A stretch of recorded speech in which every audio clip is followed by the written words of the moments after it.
Assalamualaikum warahmatullahi wabarakatuh.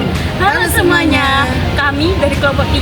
Di sini kami akan menjelaskan materi tentang gelombang dan getaran.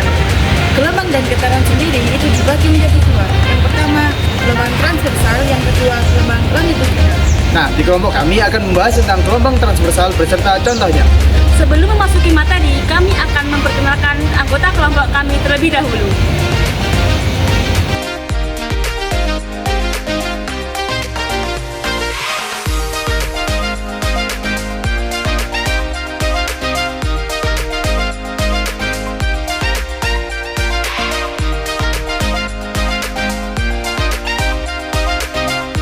Sebelum kita masuk ke contoh-contoh gelombang transversal, alangkah baiknya kita mengenal dahulu apa sih gelombang transversal itu?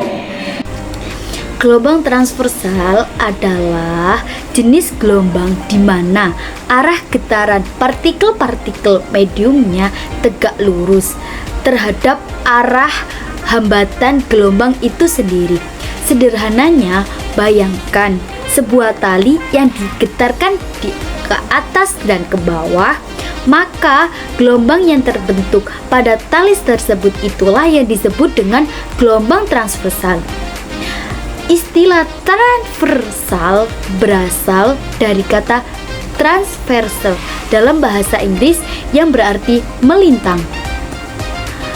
Jadi, gelombang transversal disebut demikian karena arah getarannya melintang atau tegak lurus terhadap arah rambatannya. Oke, berikut adalah contoh-contoh gelombang transversal yang dapat kita temukan dalam kehidupan sehari-hari. Yuk simak videonya. Dan contoh pertama, di sini kita menggunakan seutas tali sepatu.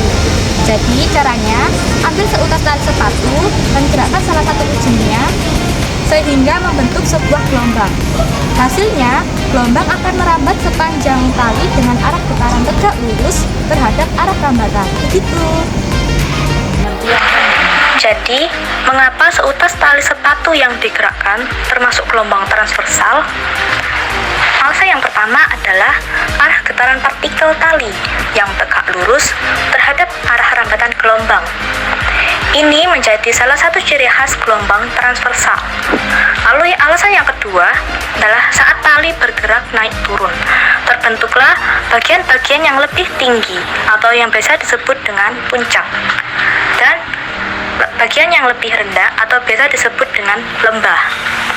Ini juga termasuk karakteristik gelombang transversal. Cara yang kedua yakni melempar batu ke dalam air. Caranya, lemparkan sebuah batu ke permukaan air yang tenang. Hasilnya, gelombang air akan menyebar dari titik tumbukan batu dengan bentuk melingkar. Arah getaran partikel air tegak lurus terhadap arah rambatan gelombang. Ketika batu dilemparkan ke dalam air, gelombang yang terbentuk termasuk gelombang transversal. Karena partikel-partikel air akan bergerak naik dan turun di sekitar posisi rata-ratanya, dan energi bergerak horizontal menjauhi titik tumbukan. Ini merupakan contoh ketiga, yaitu dengan mengibarkan tisu. Caranya, ibarkan tisu saat ada angin. Hasilnya, tisu akan bergerak ke atas dan ke bawah, membentuk gelombang yang merambat sepanjang tisu. Tiup angin, tisu akan bergerak naik turun atau ke kanan dan ke kiri tergantung dengan arah anginnya. Gerakan ini adalah arah getaran partikel-partikel dalam tisu.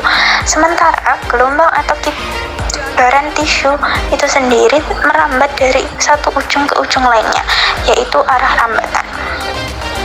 Dikarenakan dua hal tersebut merupakan ciri-ciri utama dari gelombang transversal, maka kibaran tisu bisa juga disebut sebagai contoh gelombang transversal.